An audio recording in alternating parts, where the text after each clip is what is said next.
여러분, 우리 모두 노화를 피할 수는 없습니다. 30대부터 서서히 시작된 노화가 70대가 되면 정말 고속도로를 달리는 것처럼 빠르게 진행됩니다. 특히 우리 몸에는 3번의 급격한 노화 변곡점이 찾아옵니다. 34세에는 체중이나 당뇨, 고혈압 같은 질환들이 나타나기 시작하고 60세가 되면 면역력이 떨어지면서 암 같은 중병의 위험이 높아지게 됩니다.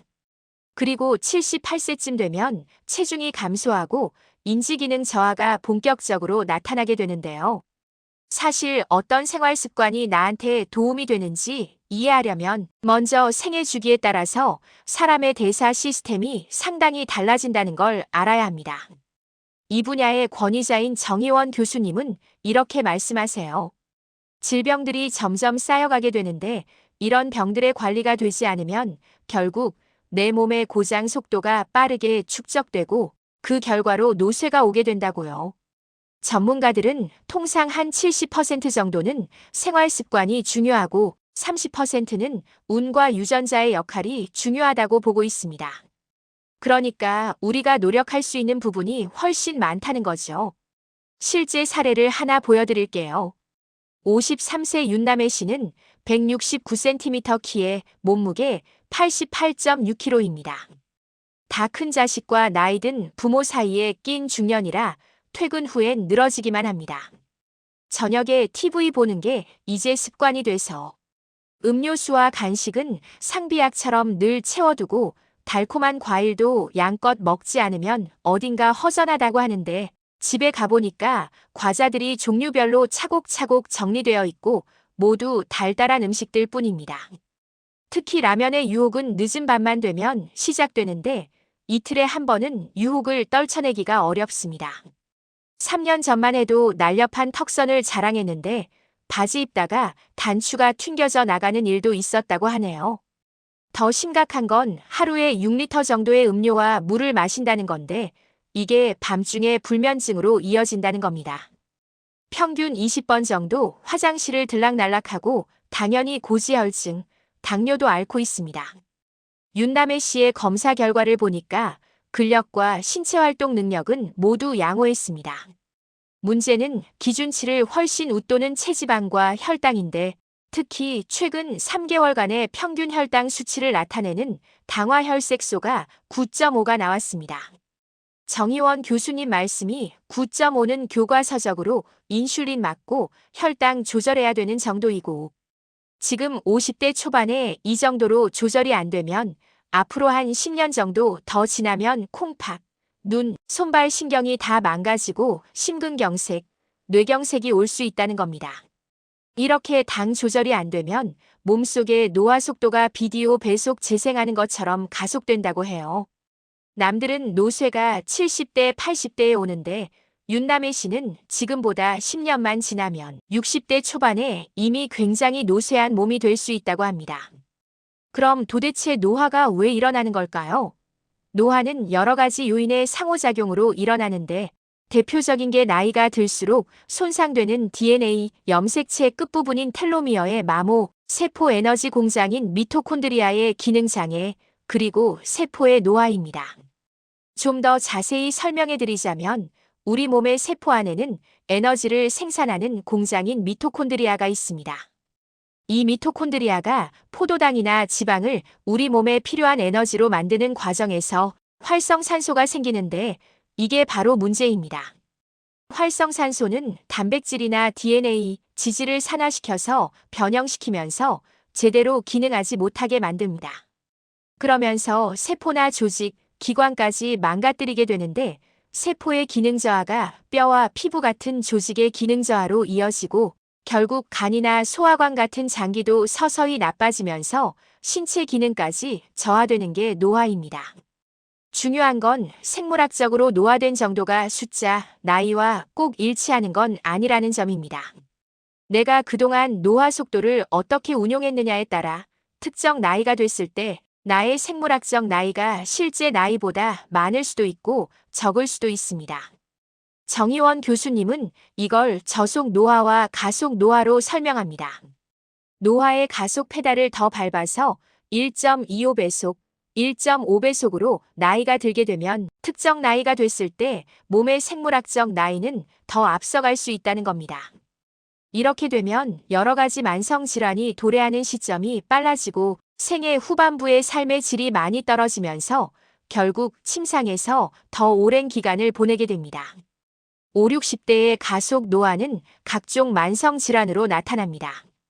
당장 빠르게 2, 3개월 내에 일단 혈당을 잡아야 되고 당 조절이 안 되면 소변으로 당이 빠져나가기 때문에 거기에 따라서 또 음료수 같은 걸 더 많이 먹게 되는 악순환이 됩니다. 단순당과 정제 곡물은 나에게는 없는 거다라고 생각하셔야 돼요. 이걸 정상으로 만드는 게 나중에 30년을 내가 어떻게 사느냐를 결정하는 겁니다.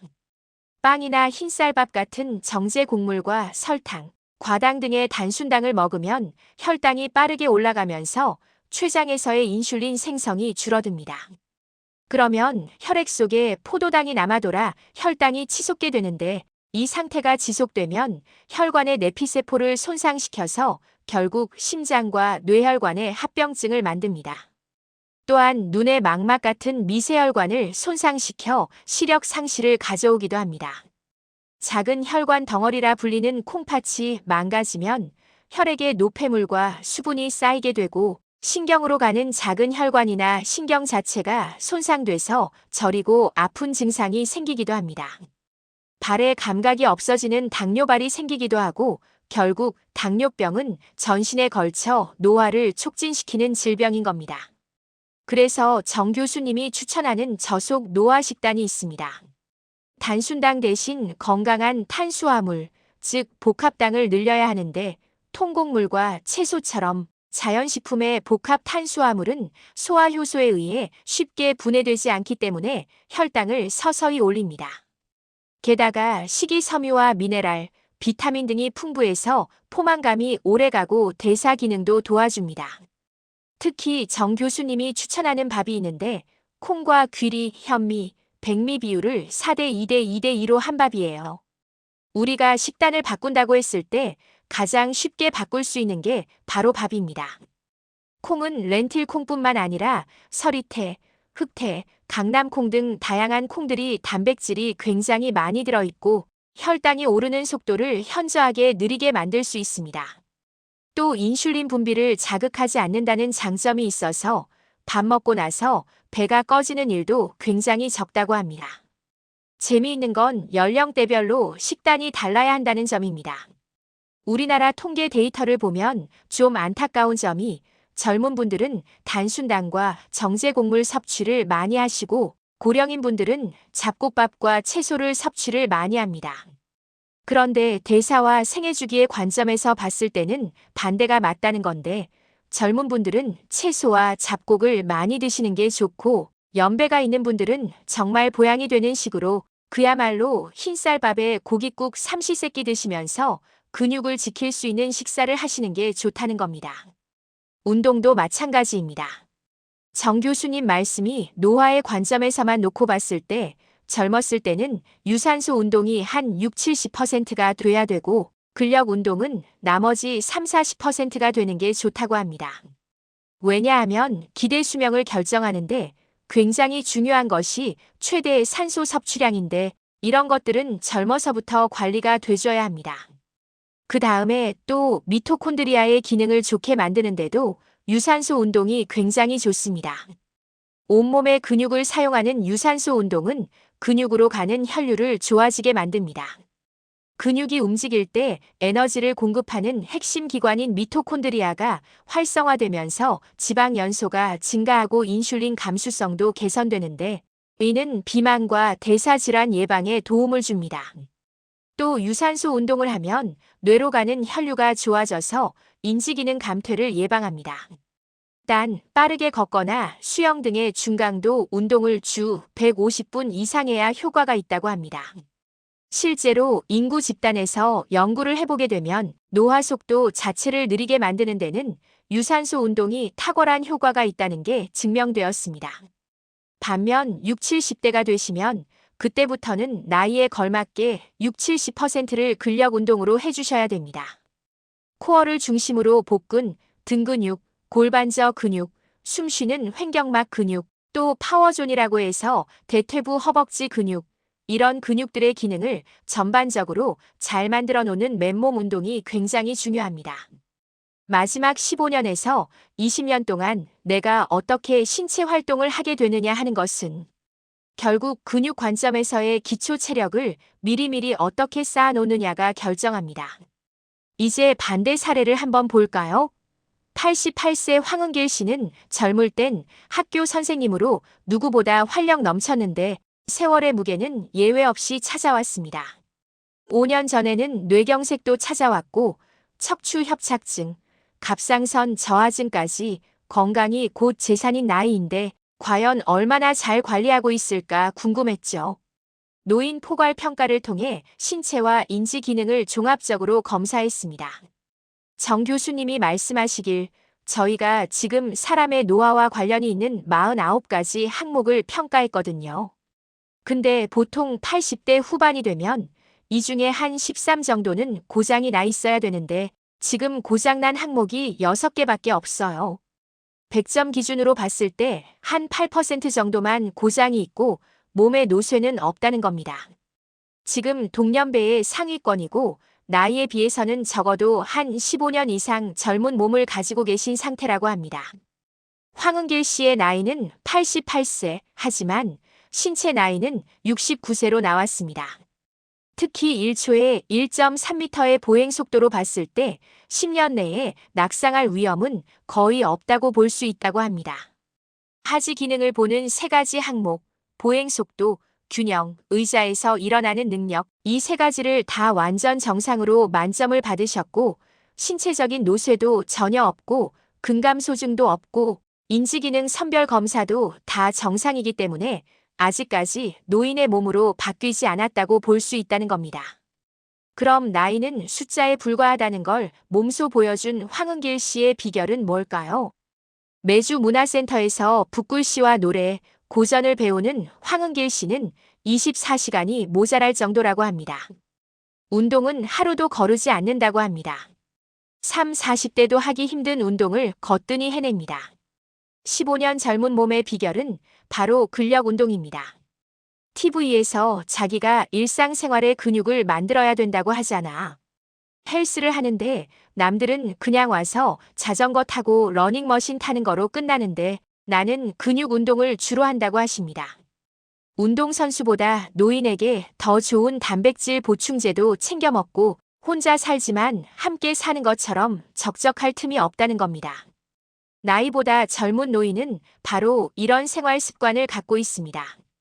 그런데 80대 중후반이 될수록 혼자 이동할 수 없는 경우가 많은데, 즉 이때부터는 노화가 아닌 노쇠 대비가 필요한 겁니다.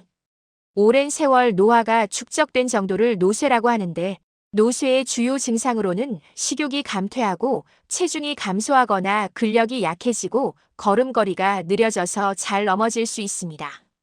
또 일시적으로 착각과 망상을 일으키는 인지기능 저하가 나타날 수 있습니다. 나쁜 영양 상태와 신체활동 감소, 약물 부작용과 사회적 교류 감소는 노쇠를 더 악화시킵니다. 그리고 그 중심에는 근감소증이 자리하고 있습니다. 근감소증을 막으려면 양질의 단백질을 섭취하고 꾸준한 운동을 통해 근손실을 최소화하는 것이 중요합니다. 노화는 불가피하지만 노쇠는 적절한 관리로 어느 정도는 막을 수 있습니다. 정 교수님 말씀이 노쇠지수, 즉 고장난 정도는 나의 생애 전체에 걸쳐서 내가 얼마나 빠르게 노화를 쌓았는지에 의해서 상당 부분 결정된다고 합니다. 전문가들은 통상 한 70% 정도는 생활 습관이 중요하고 30%는 운과 유전자의 역할이 중요하다고 생각합니다. 이렇게 보았을 때 내가 바깥에 나가는 게 조금 어렵고 걷는 속도가 현저히 느려지고 또 아침을 먹기가 싫어지고 잔병 치료를 하고 나면 체중이 한 3, 4kg 빠지는데 이것이 대부분 다 근육이다. 이런 정도가 되시면 광범위한 의미에서 노쇠의 몸을 가지기 시작한다고 보시면 됩니다. 정 교수님은 황은길 씨에게 이렇게 조언하셨습니다. 이때는 체중 감소를 더 주의해야 합니다. 많이 드시고 체중 안 빠지게 다리가 지금보다 더 가늘어지지 않게 유지를 잘 하셔야 돼요. 이제는 기름도 같이 드시면 좋겠어요. 체중이 안 빠지게 하셔야 되고 지금처럼만 관리하시고 체중 안 빠지기만 노력하시면 됩니다. 정 교수님은 자신의 나이와 몸에 맞지 않는 천편일률적인 건강법은 지향해야 한다고 강조합니다. 오해하시는 게 이때까지 만성질환을 철저히 관리하면 되는 게 아니냐 생각하셔서 많은 분들이 운동 열심히 하시면 좋다 생각하시고 또 체중 빼셔야 된다 생각하시고 소식하려 하시는데 이때부터는 근육의 양을 유지하고 근육의 기능을 유지하는 게 너무너무 중요합니다. 노인의학에서는 여러 가지 질환들 가이드라인을 보게 되면 예를 들어서 젊었을 때는 적극적으로 식단 관리를 하지만 오히려 이 시기가 되면 무리해서 저염식하는 거 좋지 않고 무리해서 탄수화물 절제하는 거 좋지 않다는 게 잘 알려져 있다고 합니다. 그래서 오히려 이때부터는 체중 안 빠지게 물론 고도비만이 있거나 관절염에 무리가 된다면 빼셔야 되겠지만 기본적으로는 근육을 잘 유지하실 수 있도록 생활 습관을 만드셔야 한다는 겁니다. 젊은 성인의 경우는 하루에 체중 1kg당 0.8g 정도의 단백질을 섭취하면 되지만 노년기가 되면 근육 생성을 위해 1kg당 1.2에서 1.5g의 고단백 식사가 필요합니다. 우리가 먹는 약의 상당수는 생활습관병에서 옵니다. 여러분은 현재 몇 개의 약을 복용 중인가요? 여러 개의 약을 쓰다 보면 매일 한 움큼씩 약을 먹기도 하는데 과연 괜찮을까요? 81세 서동준 씨는 10년 동안 매일 17개의 약을 복용했습니다. 약이 늘어난 건 당뇨병 때문이죠. 요즘은 당뇨가 오게 되면 금방 알지만 옛날에는 당뇨가 뭐이까지 그랬잖아요. 술을 엄청 먹었거든 내가. 1년이면 365일, 366일 먹었으니까. 워낙 건강 체질이라 당뇨도 무섭지 않던 젊은 시절을 지나 어느덧 당뇨 합병증이 나타나기 시작합니다. 3년 전에는 걷지 못할 만큼 위급한 상황이 찾아왔습니다. 이제 약 없이는 며칠도 버티기 어려운 상태입니다. 지겹지. 인슐린도 맞아야 되고 하루 일과가 꼭 약만 먹는 것 같은 기분이 들었어. 38세에 당뇨를 진단받았지만 관리를 소홀히 했던 서동준 씨, 그 결과 60대 이후 다양한 합병증이 생겼습니다. 침묵의 장기라 불리는 신장은 한번 나빠지면 회복이 어려운데 미세혈관 손상으로 신장 기능이 떨어져 2010년 신장 이식 수술을 받았고 그로부터 2년 뒤에는 심장에도 문제가 생겨 관상 동맥 우회수를 받았습니다.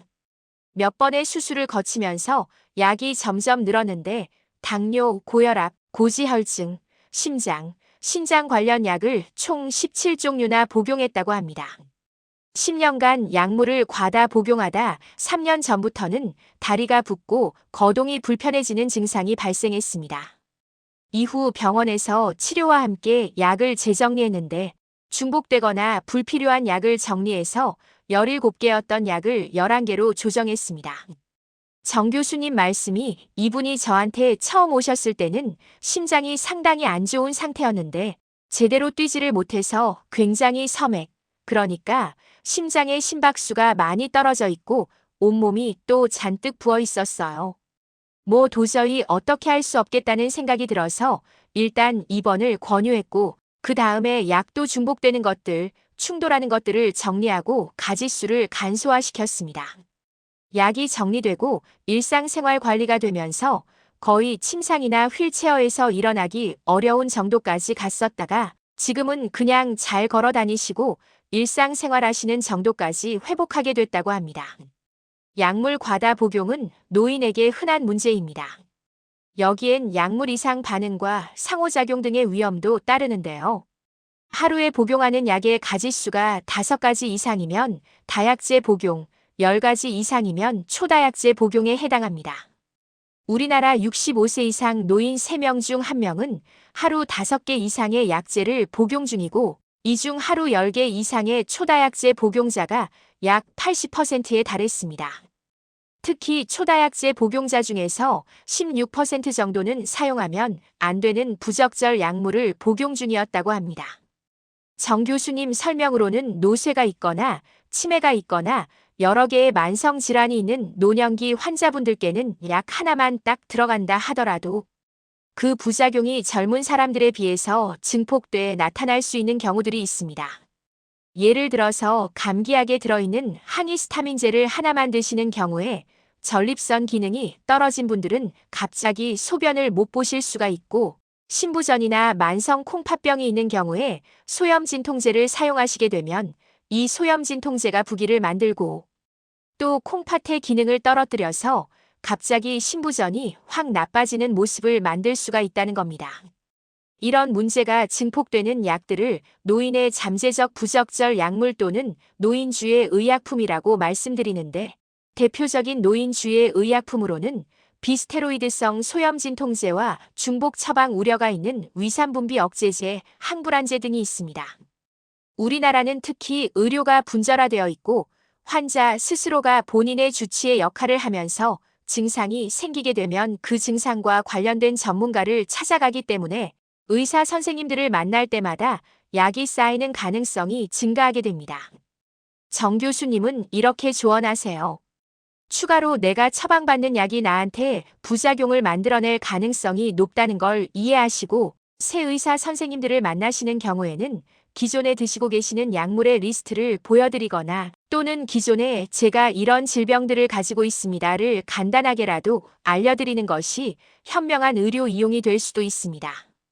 가급적이면 단골 의사 선생님들 또는 나의 주치의 역할을 하는 의사 선생님들을 지역사회에서 만들어 놓으시고 항상 상의를 하시는 것을 추천드린다고 합니다. 기억하시나요? 늦은 시간 야식을 즐겼던 53세 윤남애 씨. 혈당에 적신호가 켜졌던 그는 얼마 전부터 미루어뒀던 운동을 시작했습니다. 달고 맛있는 간식이 손에서 떠나지 않았던 윤남애 씨. 그 사이 식탁과 냉장고에도 변화가 생겼습니다. 상비약처럼 언제나 꺼내 먹을 수 있었던 간식과 음료수, 이제는 그 자리를 신선식품이 차지했고 요즘은 음료수 대신 생채소를 늘려 수분을 보충하고 있습니다. 단순당과 정제 곡물과 멀어진 식탁에는 매 끼니 단백질 반찬에 채소를 곁들이고 있습니다. 그의 54세, 60세는 과연 어떤 모습일까요?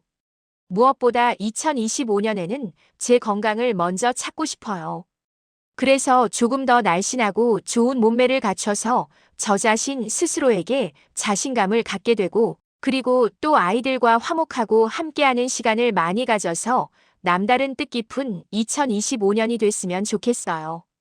정의원 교수님의 마지막 조언입니다.